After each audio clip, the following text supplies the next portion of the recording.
Hello Andy, I'm Dr. Anusha Imani and back with another important video. So radiation and its safety in pregnancy. మనకి radiation 2 types ఉంటాయండి, ionizing radiation and non ionising radiation. So ionizing radiation కింద మనకి X ray, CT, ఇంకా fluoroscopy, cardiac catheterization, ఇవన్నీ mammogram, ఇవన్నీ ionising radiation కింద వస్తాయి. So ionising రేడియేషన్లో ఏమవుతుంది అంటే ఈ అయోనైజ్ అవుతాయి సెల్ డిఎన్ఏ జెనెటిక్ మెటీరియల్ ఏదైతే సెల్లో ఉంటుందో దాని మీద అయనైజింగ్ ఎఫెక్ట్ వలన అవి డ్యామేజ్ అయ్యి మ్యూటేషన్స్ జరగవచ్చు ఆర్ సెల్ డెత్ కూడా జరగవచ్చు.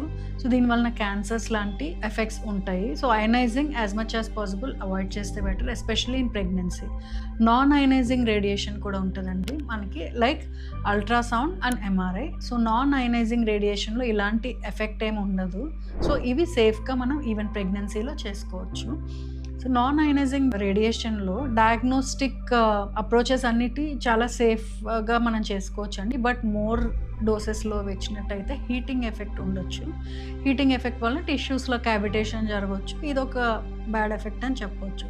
సో థర్మల్ ఇండెక్స్ అనేది ఈ నాన్ అయనైజింగ్ రేడియేషన్ ఎస్పెషలీ అల్ట్రాసౌండ్లో 1 కన్నా తక్కువలో సెట్ చేసుకొని మనం సేఫ్గా ఎన్నైనా అల్ట్రాసౌండ్స్ చేసుకోవచ్చు. Thank you.